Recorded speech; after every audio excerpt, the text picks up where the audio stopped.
I mean, are all of these Americans ungrateful? I mean, I imagine many of them they ended up tasting the consequences of the war, including the impacts on their lives, people that they knew, people who may not have even lost their lives in theater but came back forever scarred by it. When we look around at the world today, we are less safe and we are worse off. Millennials grew up watching all these headlines saying that Iraq had been, defeated, that we had taken out Saddam Hussein and we had killed all the bad guys. Well, I think, honestly, Adam, that's immensely ungrateful to American service personnel and the people who keep us safe every day. After 9/11, it was by no means guaranteed that there would be no mass casualty terrorist attack on American soil in the immediate aftermath of that attack, especially since we had events in Madrid, in London, etc.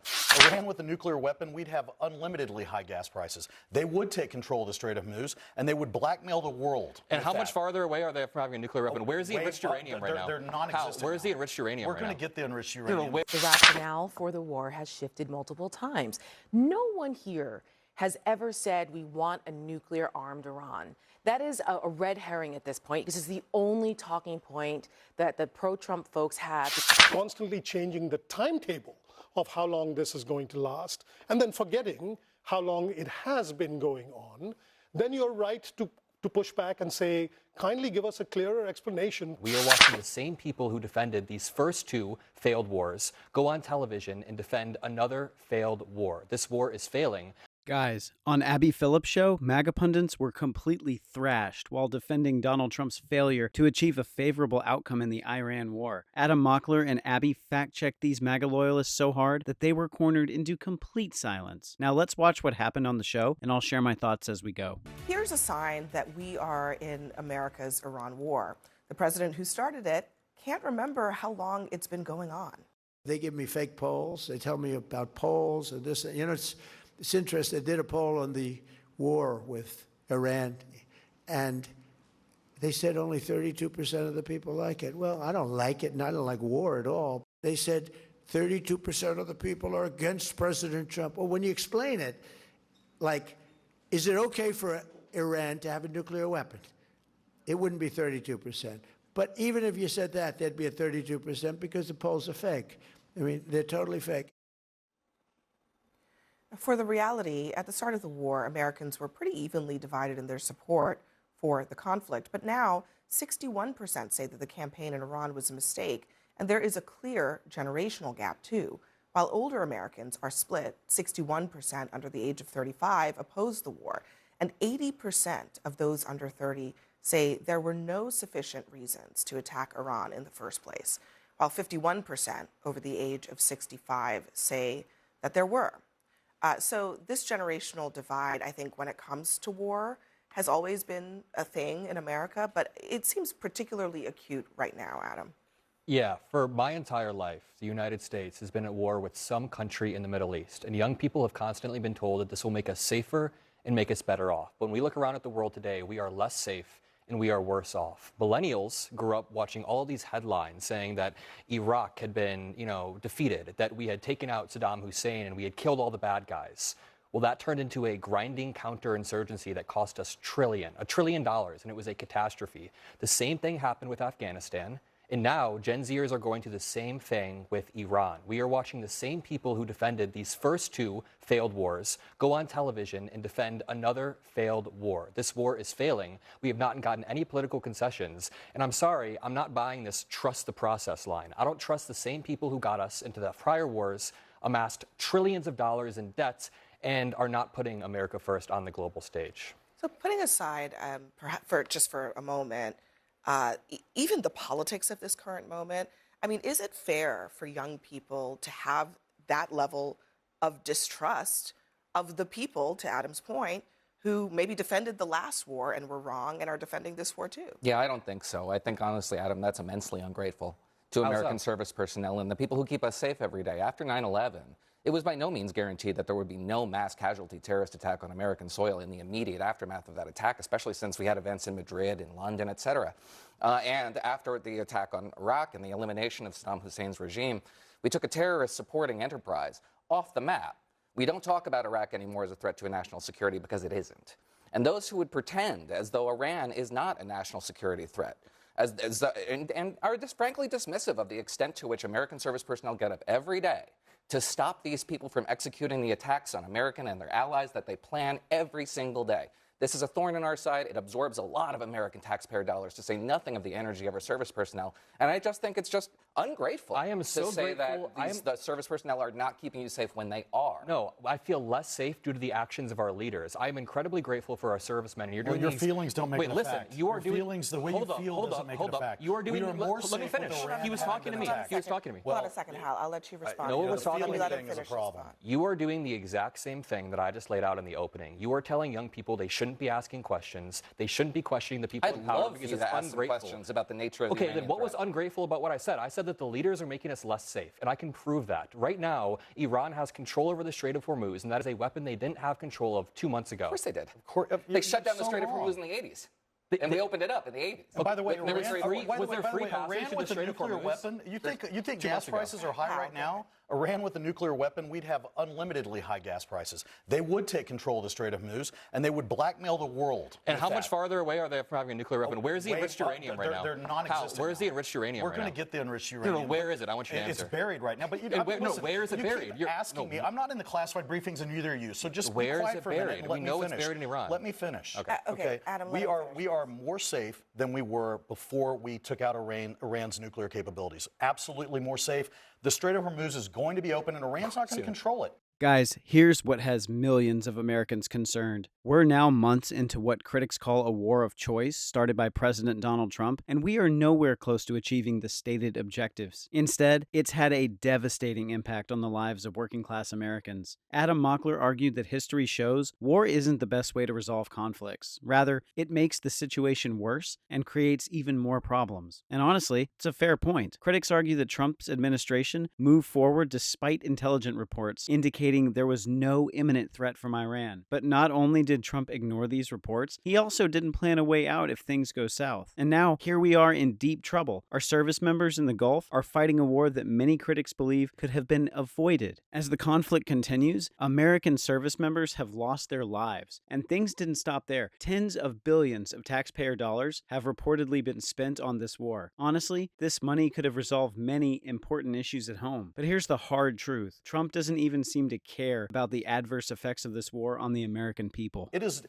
absolutely going to happen. It doesn't matter if it's 2 weeks or 2 months. It does actually matter because economists are saying if it's closed for a few more months, then we're going to go into a recession. So it does matter. It absolutely does matter. No one's predicting that because the markets that are all-time high. No one's predicting that? The markets that are an all-time high, the markets aren't predicting it. With the oil markets? The inflation rate has stayed where it is. And by the way, what was inflation when Biden took office? Unemployment has stayed low. So when you're talking about everyone's predicting this. Can you look the average American in the eye? Just to be clear, inflation has ticked up. Yes. It has not stayed the same.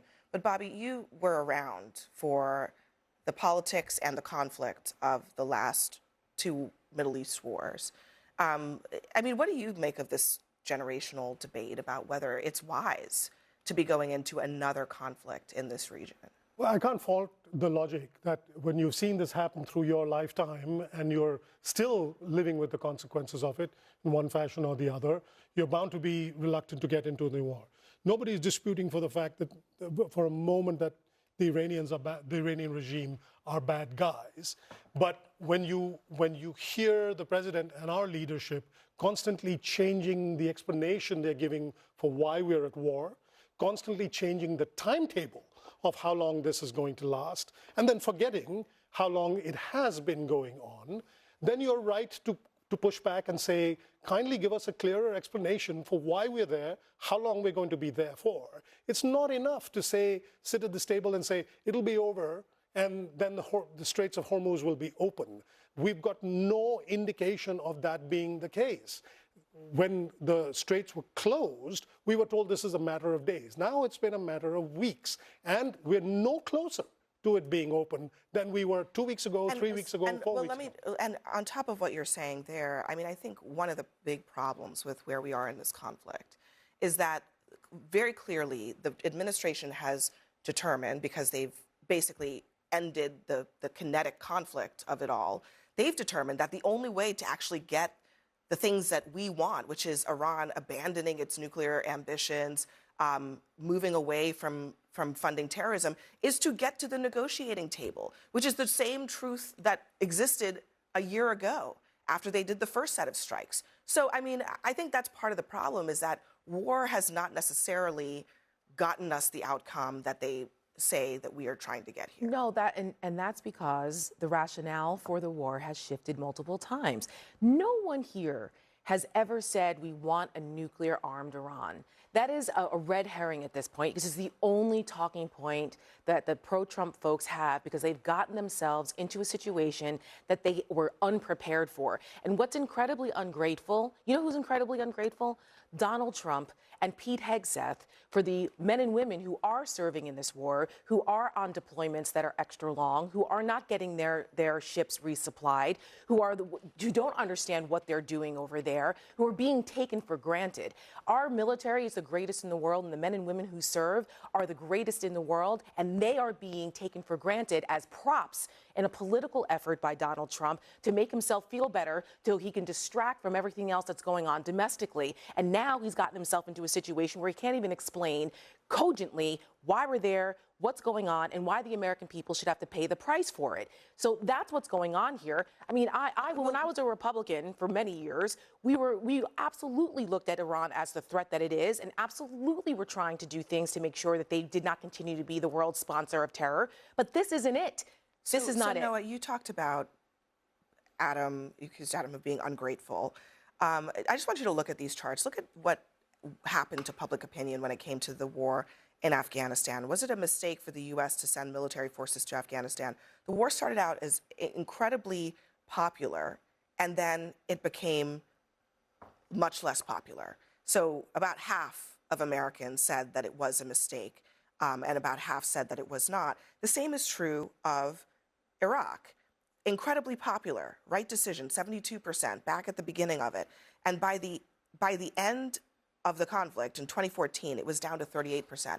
I mean, are all of these Americans ungrateful? I mean, I imagine many of them they ended up tasting the consequences of the war, including the impacts on their lives, people that they knew, people who may not have even lost their lives in theater but came back forever scarred by it. I mean, to clarify. Guys, here's what really concerns me. The war has driven up the cost of groceries, gas, housing, and healthcare. And honestly, it's put working class Americans in a very tough spot, and they're living paycheck to paycheck. And it's quite surprising to see these brainless MAGA pundits claiming that this war has made America safer. You effing idiots. You have no clue what war brings to the table. And here's where the MAGA argument completely fell apart. Many security analysts argue that instead of eliminating extremist groups, wars like this often create even more instability and extremism. That's a big reason previous presidents generally avoided launching a direct war with Iran. They relied more heavily on diplomacy in an effort to keep Iran from developing a nuclear weapon. To make things worse, more than $37 billion have reportedly been spent on this war so far, and we don't know how much more it'll take. And not only that, the U.S. infrastructure in the Gulf has also been partially destroyed. And you know what the surprising part is? Trump and his cronies have no clear exit strategy from this war, and America's global standing has also suffered. I mean, what the F? What I had said previously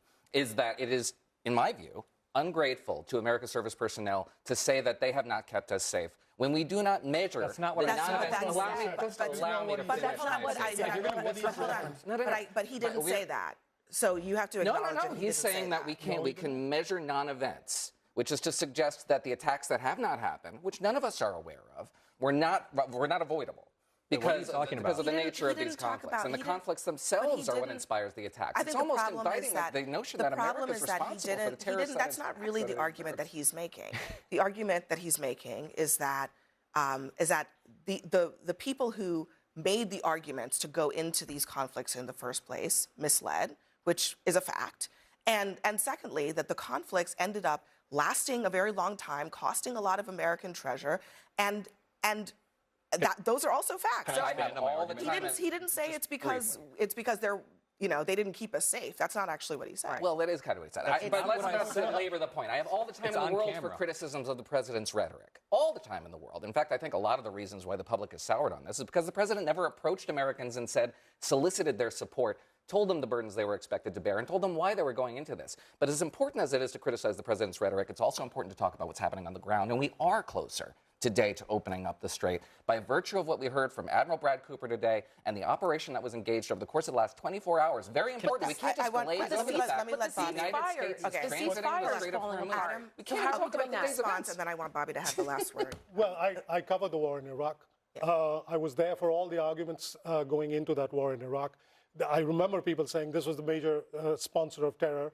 And you pointed to 9/11. Iraq had nothing whatsoever to do with 9/11. And going into Iraq and toppling that regime, as much as I hated the regime as any right-thinking people, spawned from the direct consequence of that the Islamic State, also a terrorist group that came directly out of our actions in Iraq. So, you know, if we want to look at historical precedents, we should not cherry-pick little bits out of a larger picture and pretend that the larger picture doesn't. I also want to spill over the Syrian war. To expand on my framework, I gave a very good faith criticism of this war and of the history of these types of wars. And I had one person say that I was ungrateful, and then another invoke the weapons of mass destruction that Iran could potentially be developing. What I was trying to say is that getting military successes, if you want to call them that, doesn't always translate to helpful outcomes for the American people. We've seen this. We killed Saddam Hussein. We took out the bad guy, and it hurt us. It's arguable that this war is the most just war since World War II, because Iran has killed thousands of Americans.